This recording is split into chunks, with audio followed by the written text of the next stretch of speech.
Hey, happy Wednesday. Dadgummit. Can you believe it's almost April? Ain't that's crazy, isn't it, David? It's great. It is great. So how's the weather where you're at? It's approaching 100. Is it really? Yeah, Man, serious. oh man, it bounces back and forth. Like 30 and now it's 70. It's awful, man. But that's Kentucky weather. They said there was used to be shirts. They said if you don't like the weather, just wait 5 minutes. It's Oh, true. that's Chicago. Yeah, the weather will change. Oh, it's awful. Man. Anyway, so how are you doing, man? What's going on with you? I'm doing great. April's my favorite month of the year. Is there a specific reason, or is just Yeah, it's my birthday. really what day? The Tell me the seventh. name. The The seventh. seventh. Yeah. Sweet. So I know you're dying to tell the folks how old you are. I'll be 70. 70. Yeah, See, 70. we've had this conversation. My family, listen, I love we age like milk. All right. It wasn't until about 10 years ago I realized that folks could be like 80 and vibrant and stuff, man. It was, I was like, wait, what is this? I was like, oh, wow. Yeah, it's amazing. Oh, especially when you meet, certain people, they're really proud of it. I met a lady the other day, very accomplished attorney, and the first thing she said was, I could do 100 push-ups. To which I replied, nothing, because I ain't doing 100 push-ups. So now my goal is to get to look and feel like her, and then, maybe you. So there you go. Hey, but here's the deal. All right, we'll get into it in a minute. Well, who's here? I know people are here. Hey, Yolanda is here. Wow, she beat Susanna. Wow, Yolanda, you get a gold star. Thank you so much. I get sad if I don't see her in a couple. I want to call him out. But good to see you. And then Mr. Radio Voice himself. He was at the Hounds networking today, man. We had lots of new folks to that. All right. So don't get on me about those sunships. You didn't come today. I was sad, David. All right. And then Homer, big dog Homer, man. Homer's doing good. He was in that anthology. Hey, Dr. Constance Leland, shameless plug. No. That book we did, the anthology I did last year, is in academic publishing. It's actually being sold in bookstores now in the college campuses. The redneck is in academia. Yeah. Ooh, wow. So there you go. There's your sales pitch. Check out the Hounds call, because I'm in academia. What else we got to say? I mean, anything's possible in the Hounds, right? They're backstage like, you ain't kidding. All right. So let's run this intro. I can't wait to get these folks up. They've been in the Hounds for a while. Great people, building from the ground up. But first, I want to report how your new program and I are doing. So let me roll this intro so I can come up with something not so embarrassing. Let's do it. You ready? I'm ready. Well, let me take Royce off there. Oh, look, Yolanda said, happy 70th birthday when it comes. Thank you, Yolanda. Man, there's a ton of Hounds birthdays now and coming, man. That's great. Let's see. All right, let's roll the intro. Let's do it.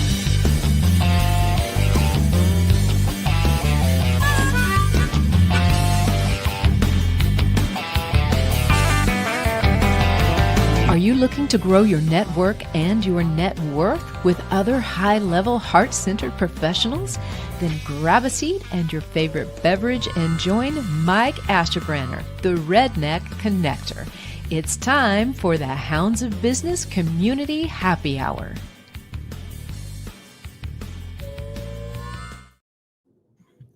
All right, so I still need time. I still need time how to frame this, but I'm probably just going to show everybody. So don't leave yet. It's going to get fun and real.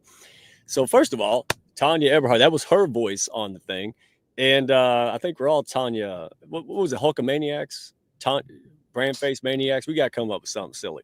But anyway, I think like half the people I know, she has helped. Right? Thank goodness. And it's so easy. Somebody's like, I need help with my branding and marketing. So I show them my old stuff.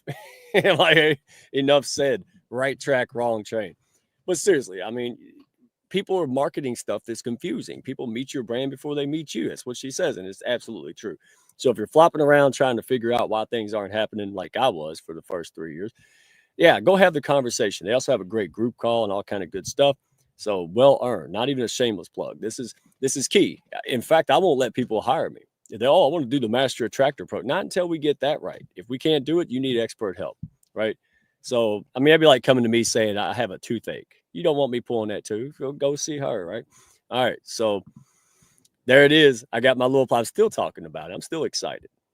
Look, I didn't expect that. That's when she said, somebody told me to expect something within 20 days. I'm like, 20 days? What is she sending me, a cow or something? Because their country as I am. But it was this. I was so happy to see it. So, man, just love it. That's hanging up first and foremost, right in my office shed. Oh, then this guy.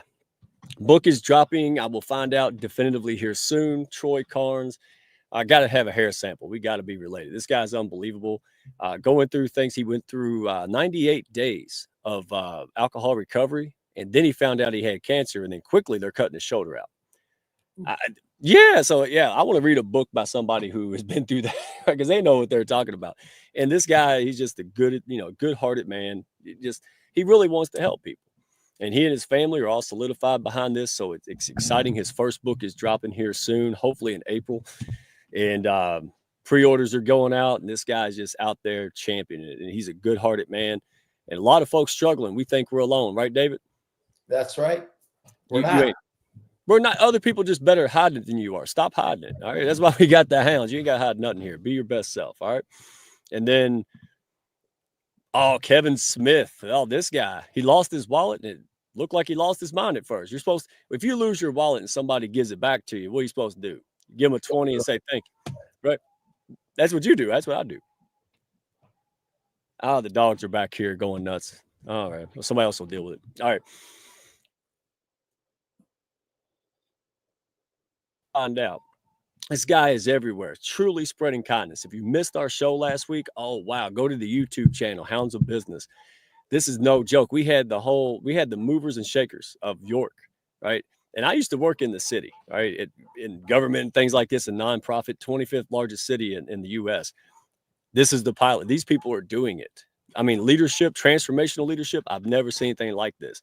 So it is working. So thank you, Hounds, friends of the Hounds, everyone. Kevin, you're pulling dual roles, my friend. He is making it happen. So folks are pulling this everywhere. That's okay. We love the Hounds. I mean, we can't really get mad at your dog, David. So, and then here we go. So before I dive into this, let me show you what happened. 2 weeks ago? Yeah. Let's see if we can get this up here. 2 weeks ago. All right, because everybody wants to, how you doing with Kevin or David's new program? Well, here you go. Here we go. Do it here. Gee whiz. And this is fitting for the topic tonight. Oh, and don't tell him about this here. Don't tell him about my chip because I ain't supposed to eat processed stuff. So this guy, he won me over. I'll be honestly. Okay, that's enough. All right. So let me put it this way. I was like, I'm going to do David's 42 day with a 6-week program. I'm going to get myself back in shape. And then it bombed the first 2 weeks. I just told David. David said, why? It's not him. It's me. Life is busy, but we got if you're building a business and doing something special, which most of us here are, it's hard. And so I told him, I said, look, I've read Jaded Health again, and I gave myself a little bit of grace because I got a lot of moving parts, but it's not an excuse. But here's what's happening. I'm already stopping it. Just thinking about it, hold myself accountable has stopped that. So, hey, readjust. I had some life changes happen. And this week we're doing it. We're getting our menus out, right? We're getting our shopping stuff together. I've unwarned the kids. They're trying to pack up on sugar.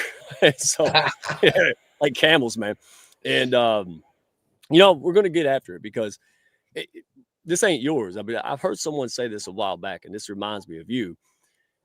They said, if you go without water, food, and air, it don't take long to realize you need that to live. But you can neglect your health for decades. And then one day it finally catches up, and then it's too late. Most time it's irreversible. And you've been there and done that, right? The Mount Killer. Absolutely. Yeah. Well, real quick, the doctor said, get a new doctor if you're not going to listen to me after 8 years. Tell us that. Yeah, basically, I went in July of 2016, and he said, based on my lab results and that I was fat, I had a 95% chance for a fatal heart attack. And I was 61 at the time. And so he says, lose weight or get a new doctor. And he strongly encouraged me to get a new doctor because he'd been after me for 8 years to lose the weight. If I did lose weight on a diet, I gained it all back, sometimes even more. This time was different. I was embarrassed, humiliated, frustrated. And during the next 4 months, I shed 50 pounds, 25% of my total body weight. More importantly, I've kept it off, changed my lifestyle, changed my mindset. And then in June of 2022, at age 67, I hiked up Mount Kilimanjaro. So I know that it works because I have clients that have changed their mindset and are living healthier. They're enjoying life because it's not a diet. We figure out what you enjoy, what you like, and you focus on that. And I do agree, it's tough out there because it's not the food we're eating, it's what they've done to the food. Absolutely. So over Christmas, you made a program because there's lots of popular programs, 90 days, but there's a 90% failure rate for a lot of these major and well-known brands. And you said, hey, I want to make one that people can have long term after they're done with the program. They continue these habits. It becomes second nature, and that 90% pass. So real brief, tell us before we get Andy and Rich up, what is Jaded Health 42 and who's it for? Jaded Health 42 is for the 40 plus crowd. So if you have aches and pains and you want to improve your health, or you're worried about type 2 diabetes, or you're pre-diabetic, this will help you change so you have more energy, better mental clarity, more vitality, reduce weight, and you'll be able to be a participant in life instead of a spectator. What I tell people, my luxury is I wake up in the morning, I'm almost 70, I have no aches and pains. So I feel blessed. Now, it wasn't always like that. But the 42 days, it's 7 tasks you do each day, very simple task, and you do it for 42 consecutive days. There's some grace in there. So if you're not perfect, you just want to be consistent, you have up to 5 days you cannot be perfect before you have to start over again. And there's no time limit either. So like you said, you're starting over after 2 weeks. I don't care how long it takes you, as long as you finish, because once you get to 42 days, that's when you start seeing noticeable results. And then people say, well, what's the other significance of 42? And so the answer to that is 42 is the answer to life, the universe, and everything, according to Douglas Adams, who wrote about that in The Hitchhiker's Guide to the Galaxy. All right, y'all, stay tuned. Go to jadedhealth.com. All the good stuff's there. And his main jam is wellness workshops, right? So any corporations out there looking to help retention, get people healthier, something they'll enjoy, not wish you didn't. Hey, go to David. All right. So appreciate you, David. Hey, we're going to report on my progress because I want to feel better, but I also want my head and my body to match by at least June. So we can get it done there. Yes, dadgummit. I don't want to look like the blow pop anymore. And in case people wondering who the beautiful young lady is in the orange, that's Vonnie Harry from the Food Babe. Yeah, the Food Babe. So you've been flying around just making things happen, and you just tell the truth. You're just doing stuff, and you mean it, and you know what you're doing. And dadgummit, I appreciate you. Love having you in the pack, and thank you. So we'll be on my honest progression. So y'all know I'm honest because I'm not bragging about eating some sun chips. All right? That's Russ Hedges' fault.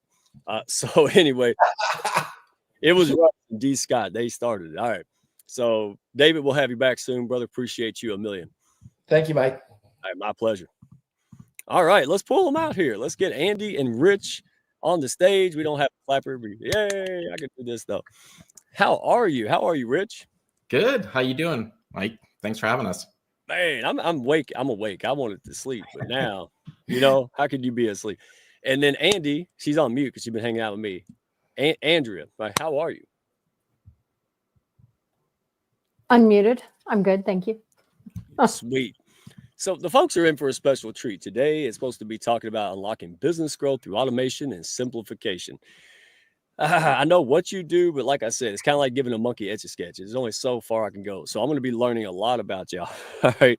But what you do is really needed. It's needed by entrepreneurs, small startups, scale-ups, large, all of them.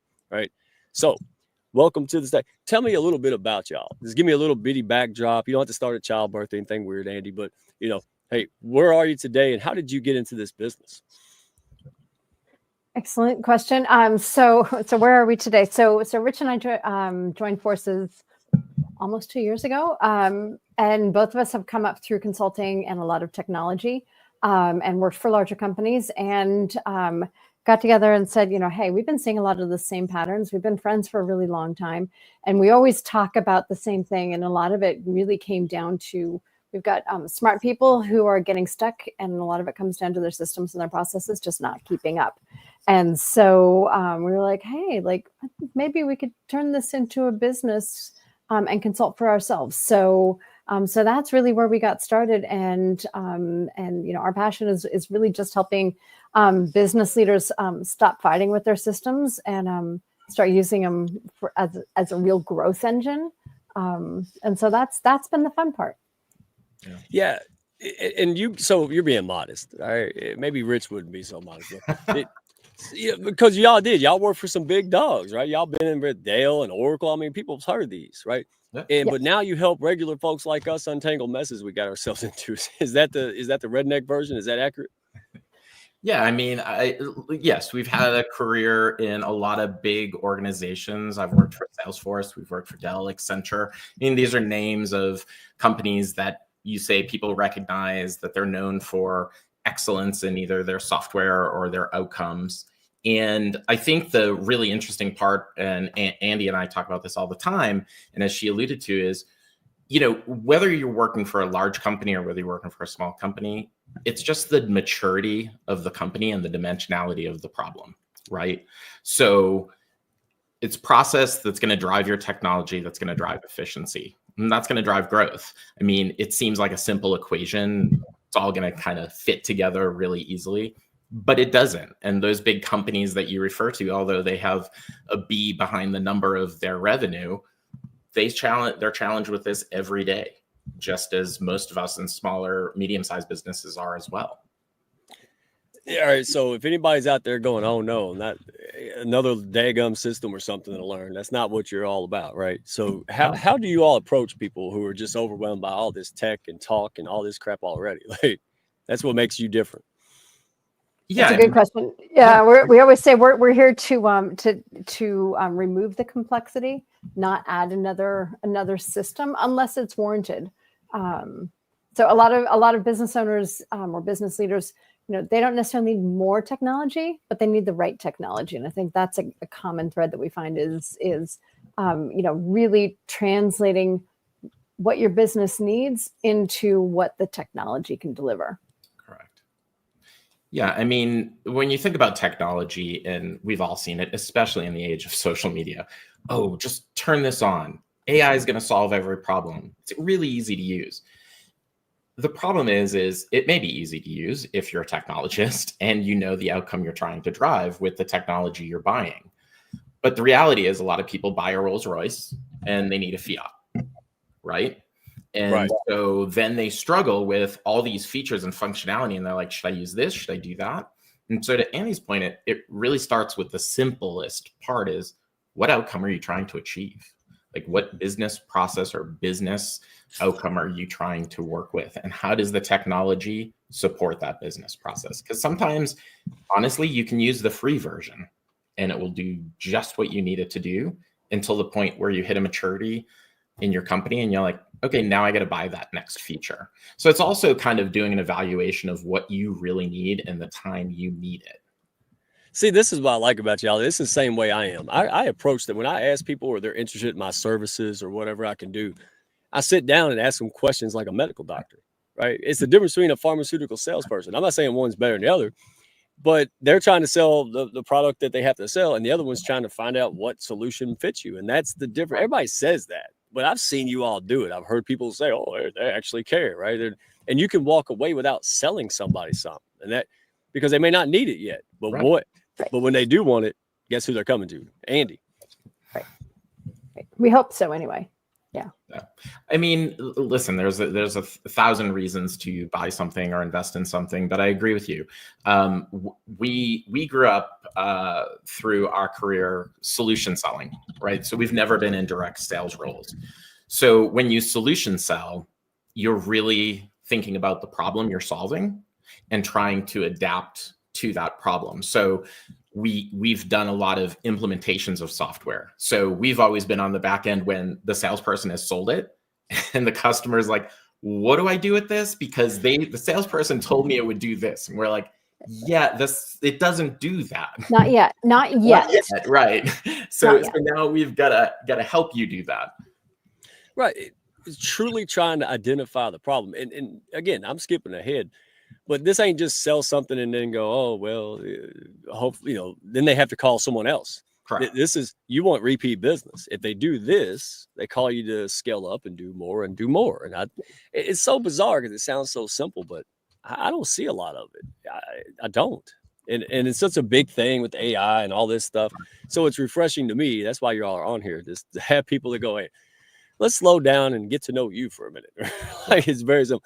So on this note, yeah, real talk, right? You know how the country people say, oh, well, bless their heart, right? So what is the mistake that you see business owners doing that makes you go, oh, man, bless their heart, my goodness gracious, like the biggest mistake when it comes to system and processes? I think it comes down to a lot of what we've been talking about, which is really when business leaders try to force fit something, a generic software into their business instead of the other way around, which is really building a solution that matches your workflow. So it just, it's like trying to buy somebody else's, custom fit suit is just not going to work. So your systems really have to reflect the unique elements of your business. So we've all done the same thing where we're like, oh, that software, like this is totally going to do it. Right. And unless you really sit down and evaluate, like, what is it that I want it to do before you make that purchase decision? Rich and I have done it. We've done it for our business. But a lot of times we're brought in to kind of clean up messes. And that's where, particularly at the enterprise level, that's a lot of what we started cutting our teeth on was cleaning up messes. Right. We really like working in the small and mid-sized space because frankly, it's a lot faster to get to the right conversation, which is just what are we trying to do here? And then let's put the system in to the business rather than the business into the system. Right. And cart before the horse. Yeah. Horse before the cart. And a woman I worked with, this was her go-to question all the time is, what problem are you trying to solve?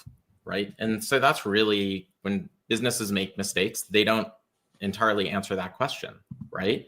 They say, oh, well, we think we're doing this. And then they go to implement the solution and try to figure it out. And it just doesn't match. And so starting with what the problem is and then what outcome do you want to achieve at the end, kind of bookending those things will get you to a good answer every time. Yeah. So, yeah. Oh, yeah. So she's been the star of, would you get out of here? Oh, my goodness. So now she realizes she gets a lot of attention when she goes on. So now she wants to take my show over. Yeah, I can't wait. She's going to take your job, Mike. Yeah. Hey, that's okay. I'll charge her royalties. So profit share. So no, you said a lot there. And then the little monster hillbilly came in. All right. So it's. So here's the question that I ask myself. It's so obvious. If people are signing up for things that they don't understand and probably isn't the best fit now or later, why are they doing it? And the obvious answer is they ain't know any better. So I guess as you talk, how do people know you're different? I'm not saying every company sucks. It's just, quite a bit, or people are confused or they're speaking different languages. And so like, how do people know, other than doing these shows so we can tell them, how do they know that you guys got a different approach? You just tell them that, or like, do they believe you at first when you're like, hey, they're like, no, I heard this before. Like, cause I think I think a lot of it is that we just get into conversations and people are like, oh, you understand. I'm like, yeah. So a lot of it's just talking to, honestly, some of our best clients have just been, table talk, cocktail talk, where, we're talking about, how's business? And, it's good, but I can see where, I've kind of got some bottlenecks, and you just get into conversation and you're like, oh, well, yeah, it sounds like you've got a really good process, but you need a CRM to manage all of your customers. And people are like, yeah, that's exactly what I need. Do you know anything about that? And so, I would say that that's kind of where the genesis of a lot of our deals come from. And then, conversations like this in online forums, in our communities, a lot of that is just having conversation around, hey, like, what's going on in your business? Like, what's happening today? And then it kind of just naturally goes from there, to be really honest. Yeah. It's word of mouth too. Because people get to know you and they're like, no, actually they do listen. Because y'all love people. That's why I want y'all on here, because you really do. Because you just said it earlier. And we talked about this before, where, it's like, it's heartbreaking. And it doesn't mean that somebody did it on purpose to them. It just happened anyway. And you got like mom and paws, or you got a small startup that finally hit their stride. They can finally pay the electric bill. And now they're stuck with this disaster. And it doesn't take long, folks. Folks in the comments, the hounds, they get it. It doesn't take long for you Right. I mean, how many days could you be out of business, guys? Think about it. Because you could seriously be out of business. This could stop the whole progress of everything you do once you have system. And it could knock you out of business. I mean, it could be a matter of days for some of us. They could really knock us. Well, right? And it's also that inflection of growth. So one of our really good clients, they're all really good, Rich. They are. One really good one. But her business was doing phenomenal, and it was about scaling her business. And she knew in order to scale her business to the number she wanted, she would have to hire 3, 4, 5 people. And to Andy's point, through the conversation, she realized that, oh, well, wait a minute, you guys can do something different for me here. And by automating her business, we saved her 3 or 4 headcount, which would be probably about $200,000 in annual revenue. Now, she may have gotten to a bigger number revenue-wise by hiring those people, but her margin would have got significantly lower. Yeah. Right. And so when you think about kind of the future of technology and your business, is the inflection point of where do I hire people and where do I automate my business, right? And the genesis or the challenge there is really the fact that some people don't know how to automate their business. And that's really what we're passionate about, is how do you look differently at your business than just throwing more bodies at it and doing those manual things over and over, putting things into a spreadsheet versus letting some tool put it into a spreadsheet for you. Right. And I think, the other thing that was really fun with that one was that, she's still going to grow, but it's kind of also bridging that point in your business growth journey where all of a sudden, like, she's not looking at the day-to-day, like, what is Sally doing? But she's able to look across all of her agents and see the entire throughput of a business from an end to end. You make different decisions when you've got that kind of insight into your business, because you kind of elevate your vision above the day-to-day. And that's what a lot of systems and processes. And for this particular client, it was really just customizing her CRM to her specific business. And it's a total game changer. Yeah, I love the approach. I mean, because it's real. I mean, that's what people need, because we don't know, literally, oh, I need tech or I need automation or whatever. And here's my thing about it. You guys automate the things that could and should be automated, free up time and money. But then now you have the capacity, resources to put your people in front of the people, right? Like, because nothing makes me, I can't stand it. People are like, you're against AI and tech. No, I'm not against AI and tech. I'm against AI and tech being a damn brain replacement. Absolutely. Right. So once 100%. Somebody knocks at the door, and they get me, they don't get a robot again and again. And you all get that. I just know. I've been around you. I've seen it. So on this note, because a lot of folks, this one too, are becoming tech challenged, or it's just not our thing, right? It's not a bad thing. So what are some tips, or, do you have any advice for somebody that can dip our toes into automation without drowning in the deep end over it? Like, is it wise to put little things in place with guidance instead of just do it all at once? Like, what have you seen in your experience that kind of mistakes that people make? Yeah, it's always start small. Pick one thing, right? So to the point we're talking about is, what are the manual tasks that, one, you may hate to do, or that you don't need to do? And it's always about, to your point, freeing up your time to do value-added activities. So if you, like, again, update a spreadsheet, you do something that's a very manual task that needs to be done every day, automate it. Start small. Cut your teeth on something that's not scary, like implementing a whole new CRM system, right? And from there, you're going to say, okay, so I've saved myself 10 hours a month. Great.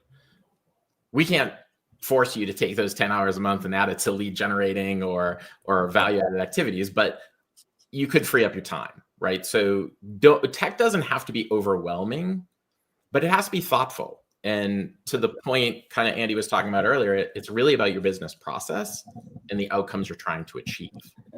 So start small, think of something very simple that isn't overwhelming. And that's the entry point. Yeah. and then Yeah. you can expand from there. Hey, Homer, I didn't know when to put, because I didn't see his comment until later, and I didn't want to put it up like he's calling you baby girl. So that's all right. So he's talking about my little one. I was like, when do I put this comment on the screen? There you go. There's one to you. Yeah, we're not done yet, Royce. Don't leave. But yeah, this is good because that's what I was afraid of. Everybody be like, oh, hell, another tech show I don't want to watch, but I don't want them mad at me or something. This is good stuff because we all need it. No. I did that. I went out, I was like, oh, I need a CRM. I really did. But then I did stupid things like get the package that I have to work. Really? Me? No. Like, all of this stuff. And then it snowballs. Well, this is the solution to fix this problem. Exactly. And now you got two problems. They don't work. But it is the little things. I mean, start with the CRM and then, add forms on your website potentially, or a chat bot or something along those lines. Automate messaging out to new leads or to referrals or to reviews or, like there's any number of things that you can do. It's just kind of, okay, build the backbone and then just add on to it. Right. Yeah, I mean, there are simple things like reminding you 60 days before a renewal is coming due so you can have the right conversation. It's sending out, reviews automatically. Hey, you really like the product, submit a review. Hey, thanks for the review. Or if it's a bad review, hey, sorry for that bad review. Here's 10% off your next purchase or, whatever your business is. But those little things are going to make your customer experience much more impactful, and they're going to feel better about your product and your brand. But it was something that you did in the background that doesn't take days of you sorting through reviews and responding to the ones that are bad or responding to the ones that are good. You can kind of dial that in with automation. Little less personal. You can make the message personal, but if you're getting thousands of reviews on your website, you don't have time to even provide that personal response. So automate it. Oh, let me chime in on this. That's I forgot what, I don't know if it's a myopia or whatever. And Royce can probably he's in process now building his new business. So you get in, you're like, oh, well, that's going to be 6 months till I have to worry about that, right? I'm only getting a couple clients, blah, blah, blah. And all of a sudden, boom. Right. Now I did it the other day. I launched a newsletter, got 3,800 subscribers in 24 hours. Well and everybody's done. like, give me your guide. And I'm going, oh no, I haven't got my landing page out. I need to fix the guide. I was like, oh man, nobody gonna want that thing. We are all on the same boat. Right. Oh, and now I'm playing. Business owners. We get it. Oh, I'm sorry. Look, Andy's doing the Godzilla thing. She's a little lagging right now. So I'm sorry. Go ahead. No, I was just gonna say we all get it. I'd love to say we do something differently. We're all small business owners. We get it. Right. Yeah. And that's the thing. It's not a judgment or, when you go to experts, sometimes you just feel stupid. Like, I don't know if I'm the only one, right? Like, you seriously, it's like, you're embarrassed like you're going to proctologist, but that's their profession, but it's, if you have a really bedside mannered proctologist, it's better. That's why I like y'all. I know, yes, I went there. Thank you for the grace, Andy, but it makes a difference. You want people who get you, know you, discuss it over, cocktail or whatever, and really get to know you. And it's not BS. It's not a sales pitch. That I love doing that. And I love when people just listen. I do the same thing when I do some stuff with clients. It's like a therapy session. I'm like, oh, go grab your wine, sit there. Because how am I supposed to help you if I don't know nothing about you? Right. Well, it's crazy. And it's funny you say that. We were talking to a client in December or potential client, and we were walking through, she was counting her challenges and where she was really stuck. And we walked through something. She's like, this is like a therapy session. You guys just get it. You just understand us. And so it's that connection, right? It's that understanding as business owners. I think, I use this analogy with Andy the other day. It's like, as a parent, you want to let other parents tell you what a nightmare their kids are or your kids are, so you can empathize with the fact like, oh, it's not just me. My kid is crazy, or, this situation is nuts, right? It's the same in business, right? If we talk about the challenges and the problems and we share the solutions, then it becomes less scary and less overwhelming. And I think programs like this and communities that you've created with the Hounds of Business, it allows people to share that kind of anxiety sometimes that they have about these topics and learn from people who actually have been through it, can do it, and can provide some helpful guidance. Even if that guidance is, hey, just start here, guys. You don't need me. You don't need to buy the Rolls Royce. Just start here. Let's get started. Well, and here's the thing, I put this up. Thank you for making this for us. All right. So they put the Hounds of Business page out for us. Schedule the consultation, or if you don't use this page, it might be a little while. So there you go. But do that. And they're not going to try to sell you. Here's what there's a future client in the making. If they can help you get a fast start with your $100 or whatever you're doing right now while you're growing and scaling, then you can trust them because they didn't try to gouge you. They helped you do it right. So then when you get to making big money, you know who to hire. I mean, am I crazy or am I just the only one that says that out loud? That's it. Hey, you help me. That's why I do everything I do. I've got people, CJ, Anthology, same thing. Why CJ? Because she was the first one to come help me and did me right. Now everything I need media-wise is Dr. Constance Leland, Level Up. That's it, right? Yeah. And now she had sold me, and then I was all complicated and wrote a bad chapter, and people booed me on the street. Yeah, I probably wouldn't go to CJ, right? So I'm glad the folks seeing this. I know these folks resonate with this, and because it can't be overstated, in my opinion. I mean, it's the who for me. It's hey, how do you take care of business? Do you have my back? You're going to be here tomorrow, and y'all been in the game for a long time. Y'all ain't going nowhere. You're elevating, and so yeah. So and to your point earlier, when you were talking about Tanya. We've worked with Tanya as well. It's kind of how we got introduced. And in the beginning, we had a very different vision for the business. And Tanya and our team put together this whole vision. And then we said, yeah, that's no longer the vision. And we're like, sorry, we understand. And she's like, no. You're not leaving this relationship until you get what you came for. And so I think people like that and business like that is the right way to do business. It's about getting it right. It's not about charging people the most money or sucking the most value out of something. It's really, if we can get it right, you see the value right away. Right. There you go. I'm straight. I had to make sure Andrea didn't want to say something because no, no, I totally agree. This is, and I will say right now, if you look at our business, it's generally repeat business, because once you have those relationships, people are like, I can't do my job without you. I want you to take on this. And, that's, I think, a real compliment to the work that you're doing. Right. Absolutely. And so let me ask you this. So y'all wrote, I think it was on your website, correct me if I'm wrong, the article, Pivoting When Your Current Approach Isn't Working. Yeah. Right. Yeah, of course, I went straight to that. Right. So how do you know when it's time to fish or cut the bait with a new process? How do you know if it's really time to cut what you're doing or to transition to something else? I would say that, if you're looking at your current process, your current vision, and is it costing you more in time or frustration than you're either earning or than the process is meant to save, that's a good test. So, a lot of times, particularly with our clients, we'll say, okay, if you were to hire somebody to do this particular task, would they be able to understand it and do it without any problem? And if the answer is no, a pivot is in order for sure.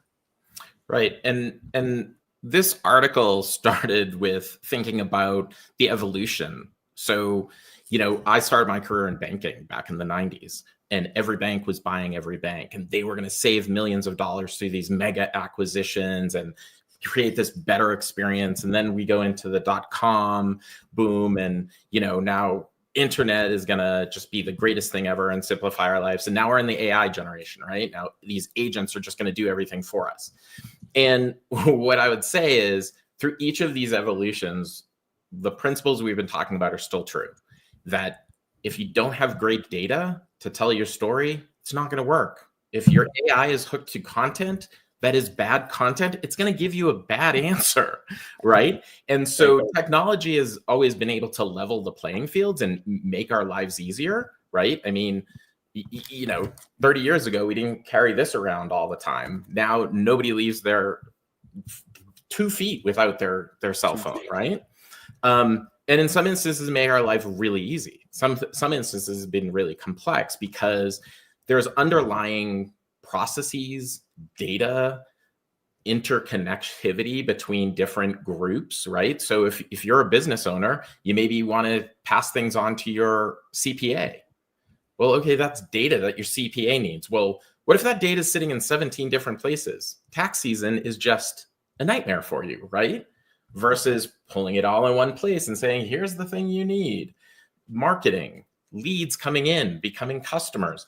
And so, we always say start small, yes, but remember your business is connected, right? Leads become customers, customers become repeat customers, hopefully, and renewal customers and referrals. And all that creates a whole bunch of data, and it creates a whole bunch of operational needs for your business. And as your business grows, those challenges and those needs grow. And so you just kind of always have to flex that muscle back and forth. Yeah. And by the way, I was listening to you because that was very well said, but I also noticed David just left. So where's my sun chips? Anybody got any sun chips? I'm joking. I'm joking. Mike, we are always this boring and geeky, and it's really fun for us. Hey, I'm serious. Y'all got some personality for some tech processing people. Don't send me hate mail. All right, I got you. But seriously, it's like the one hippie accountant, right? It kind of stands out a little bit, or the redneck with a community and radio. Yeah, it's weird. So, but hey, we have fun here, and people need this stuff. I can't wait to blast this, put this out. Thing. Yeah, that's what they don't know. What they don't know. Nobody gets up in the morning and says, "I'm gonna make a nightmare of my processing." We've got so many things happening, and then we're like, "Oh crap, I need honestly." Hey, here's the no BS moment. The reason I finally got stuff. So I had a website. I haven't touched it in a year and a half. I didn't have a landing page. So it was back in October. This lady came out and said, "Hey, I'm gonna put you on this 6-figure summit." Ooh, sounds big, right? And a lot of good people there. And she's like, "Hey, where's your landing page?" I don't have one. "Where's your website?" It's embarrassing. Well, and I said, "Listen to me." And listen, I think we can agree on this. If not, it's going to be a hell of a show. But here's what I told her. I said, I've done that before. Instead of getting all this stuff willy-nilly that I don't really need, because nobody's watching my website. No one's at the landing page. Right. I'm out here building real relationships to get people who actually buy from me. So when I actually make money and go to things like this, now I need one. Like now I'm going to get a landing page because you're asking me for one. And yeah, right. And she's like, and again, you guys could help prepare for that. You can say, "Hey, Mike, before you go here and do that, be ready." Right. And so that's why I want to put y'all out here. First of all, you're trustworthy. Second of all, you can help guide people. So when they go, "Oh, hey, I need it," well, guess who I'm going to go to? I'm going to go to the people who helped me get started, even for free or light investment, who didn't try to gouge me on things. Right. And that's it. Because I went through a couple companies and woo, I'd rather have an annual exam. I'll be honest. It was not a pretty sight. And then I'm like, "Hey, Goofy, people." And there you go. I call it. So, but that's what I mean. That's part of it, right? And I think as all business owners, when you start out, you try to do things on the cheap. Let's be honest, right? 100%. We do the same thing. Our first website it was an embarrassment. And that's kind of part of what we do. But you're like, okay, well, I could go spend $10 million or $10,000 to have somebody do this whiz bang cool website, or I can kind of put it out there. And to your point, as my company matures, my messaging matures, and I start dialing into my audience. Well, great. Now let me change the website, right? But in the beginning, maybe we got 2 hits to our website because, a friend of a friend posted on it and hit it, right? And frankly, all we needed was just that business card to say, "Okay, we're legit." Like, that's all you need to start with. But now, now we need more. Wow. Yeah, I'm just waiting to make sure that I don't catch y'all. Yeah. So this is the one I found interesting because I like y'all's articles. I don't even read articles. I got to read my own because I write them, But like it takes a lot for me to read an article. I was like, wow, this is cool. So y'all talk about Zoom towns, right? Yeah. So tell us about it in your own words. But what popped in my head was, we all know that the way we work has changed, especially since COVID and all that. But in the last year or so, or more importantly, where it's going, what should business owners be doing differently because of how work is changing technology-wise? It's funny, that whole concept came from a book I read called 2030, and it's a book that what's the world going to look like in 2030? And so part of it really was, and this book was written before COVID, by the way. And so part of it was about this idea around intertwining work-life balance and work, right? And so the idea of a Zoom town is you create a community that you want to live in that sustains jobs for people, right? So if you think of the United States, right, most people live on the coasts. If you think of Iowa or Nebraska, Amazon isn't building their corporate headquarters there, right? So if you could create a group of entrepreneurs that had this work-life balance, that wanted to enjoy raising their kids in a kind of free environment and be able to collaborate with people, then these Zoom towns are kind of that concept of where your work is there, but your family and your life is there. And you leave work and you go for a bike ride, or you go to the local pub and everybody knows you, right? Like, cheers, Norm. You know, Norm, you had to go there. Right, of course. Oh, I grew up in Boston, so of course I did. But it's that idea that you don't need the mega cities, right? You could have this same talent and this environment in a smaller Zoom town. So if you think of countries like Japan or Italy, where they're aging population and they're selling houses for $1 and come live in our community, think of, you know, at the end of the day, walking down to the piazza or to the town center and having dinner, and you're seeing your neighbors, but you're also collaborating and you're working together. That's kind of the idea. Who else wants to live with Rich now? I mean, you sound great, man. We could play Frisbee now. Yeah, I'm like, sure. Totally. Yeah, I could. Hey, who wants to go try on shoes at the local mall? I'm like, just the way you said it makes me want to go. There you go. All right. So I think it's more about, it's not where you work, it's how you work. And, you know, we're seeing that in our business with our clients, that, you know, the location doesn't matter. Everything has to be mobile friendly. Everything has to have a collaboration component, because that's just the way people work. And, you know, I would say that with all of our clients, it doesn't seem to matter the age. Like, people are doing massive amounts of work on their mobile devices. And, you know, that's something that I think for a lot of business leaders, they're like, oh yeah, that's fine. That's fine. You know, as long as I've got a phone, as long as all my salespeople have phones, they need to have phones. They need to have access to their CRM. They need to be able to upload documents. They need to be able to sign documents. They need to do the whole thing. And if you're not doing that, I mean, that's table stakes today. And that's what we're seeing, that I think wallops a lot of people across the head, thinking, oh, I didn't realize I had to do that today. Bingo. There's a question. Is it Timu, yeah. Y'all know him? Yeah, we used to work together with him at Dell. He's an Austin guy, so he's down there in Texas. So good to see you. Yeah, my approach would be something back office, and the only reason I say that is because that's usually where the inefficiencies are, and people never spend their time on. And it's the things that you're gonna do that honestly are time sucks, right? Spending time with your client, somebody's always going to free up time to call a client, work with a client, but nobody's going to free up time to submit an expense report or, you know, fill out that spreadsheet. So I would focus back office first. I think it frees up a lot more resources, and it's where a lot more automation can take place. There you go. Would you agree? But I'd say there's a lot to be said on the customer facing side of the house. I knew you'd which is just making it really fast.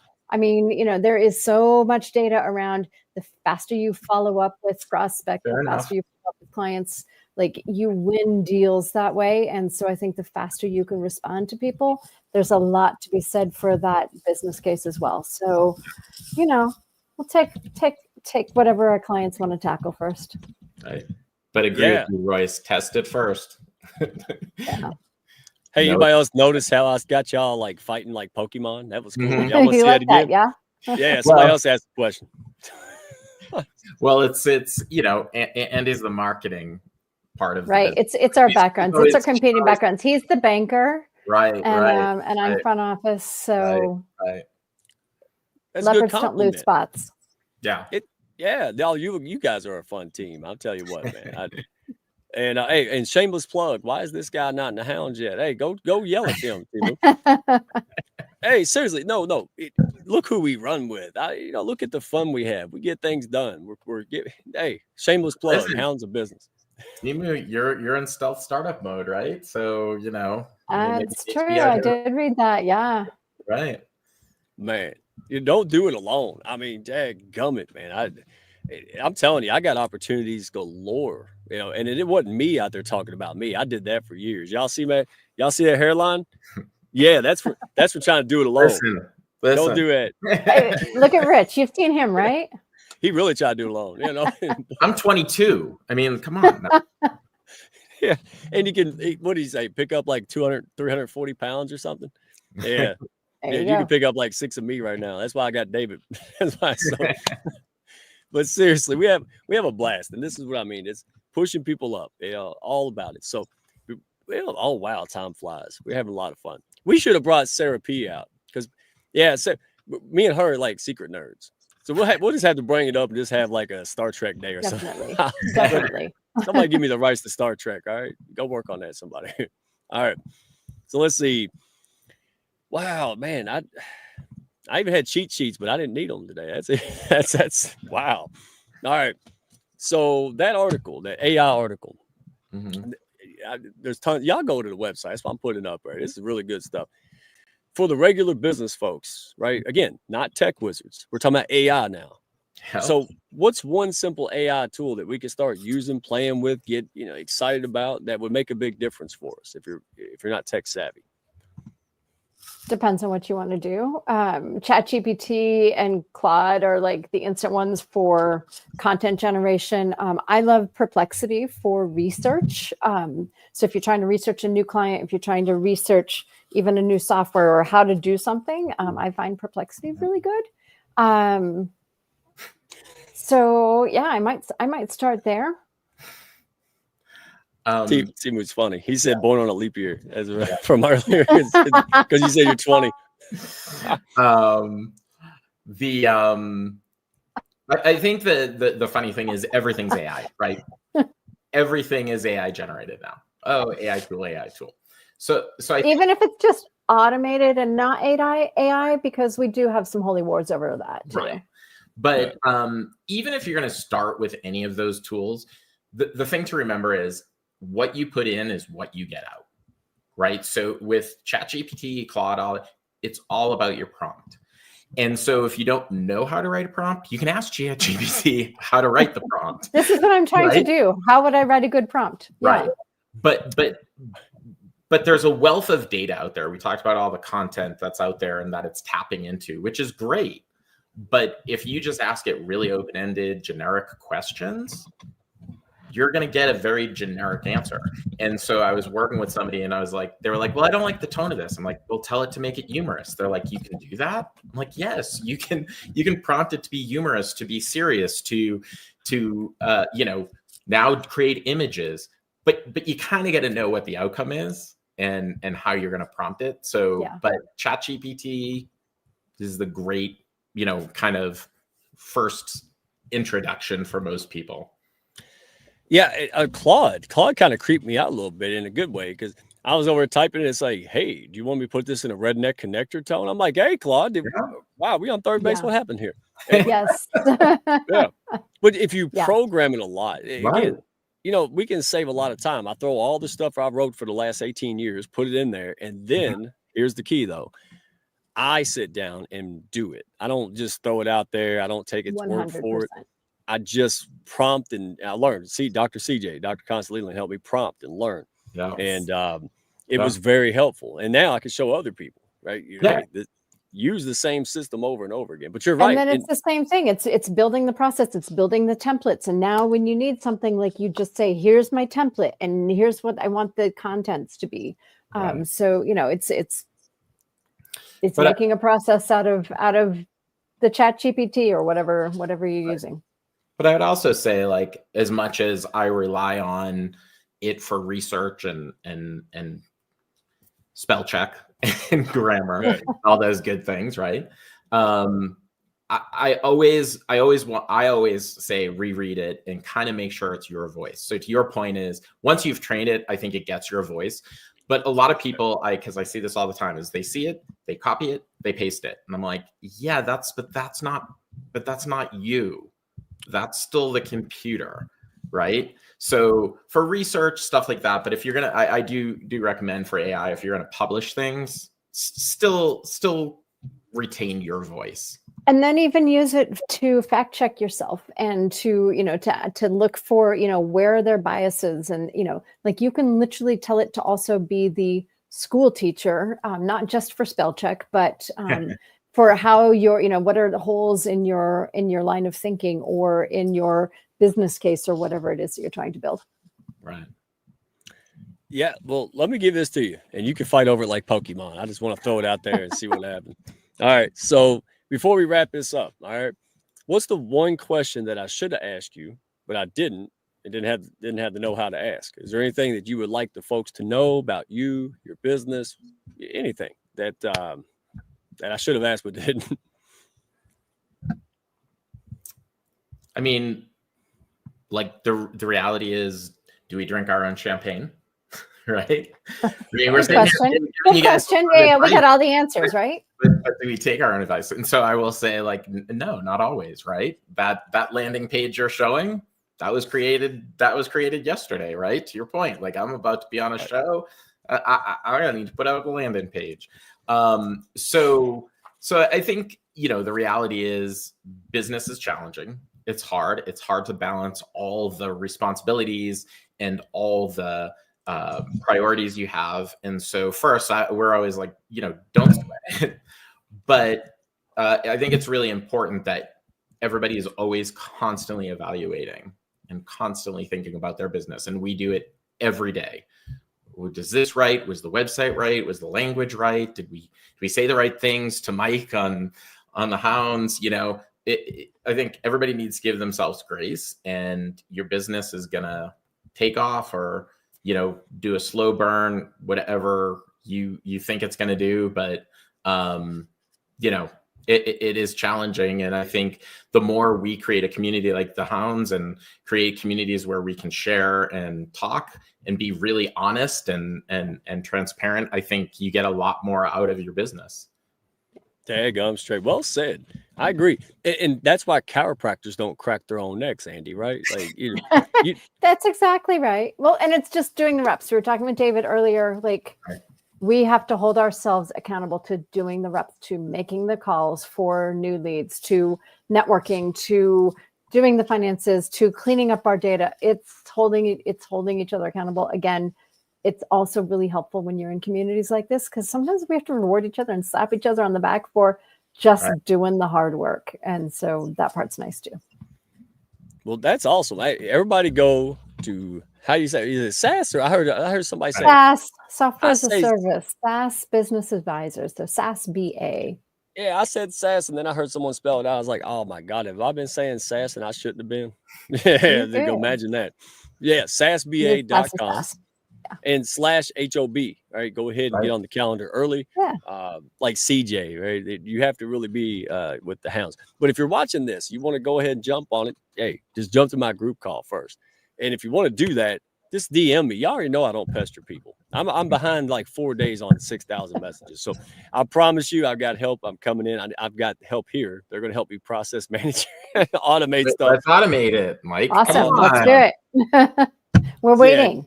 Goodness gracious. Yes, I'm going to get with you. All right. So thank you all for showing up. Thanks, folks here. Thanks for having us. People in the comments were fantastic. You all are really fun people. I can't wait to get this out here even more. And we'll have a round two. We'll have to get Sarah and some other people. We'll just have to geek out, man. It's going to be a blast. Yeah. Let's do it. Perfect. All right. Y'all are fantastic. And folks, hey, I'm going to let you go. Next week, we're doing the community show with the one and only Christine Bell. Australia. Brad, he's also in space stuff. So this is going to be fun. And Claudia Maralanda, right? She has fused overwhelming burnout with art. She is an amazing artist. So this is going to be fun. We're going to be talking about how to infuse community and networking to get stuff done. All right. The benefits of that, folks. So it's not just me. Yeah. I've got a lot of, and by the way, spoiler alert, lot of high-level, heart-centered, amazing folks doing great programs, business, community, and networks. Guess what? They found us. Finally, I've been trying to find them for 2 years, and I'm like, well, I gave up. They found me. So there's going to be a lot of cross-pollination. This is going to be so exciting. So this is the time to get in. All right, if you're curious, I got a group call. They're educational as well as entertaining. You already know, right? And, no pressure. We just want to make sure that folks win. The impact you want to make, all the crap you went through in life that prompted you to start a business, that prompted you to be somebody and get out there and make an impact, realize that. Don't say, oh, well, I ran out of money or I'm not cut out for this. No. You just didn't know what you didn't know, right? You showed up to a football game with a dadgum baseball bat. That's what happened to me. So get plugged into these kind of folks that care and are building with you. Go get the resources, tools, and support you need. That's why we exist. All right. So, hey, appreciate you all. Love having you in here. And we'll get you back. Oh, Mike. Oh, you're going to be on Mike King next week. Is it next week? Yeah. True. Oh, wow. Yep. Tuesday, 2 p.m. That is our ESPN RVA with the one and only Mike King of Mike King Biz Radio. Man, that goes out to Richmond, and we blast out international online. So definitely check that one out, folks. Can't wait to have you. All right. Great. So, thanks, Mike. Hey, my pleasure. Andy, you're good people. Thank you. All right. See you next time.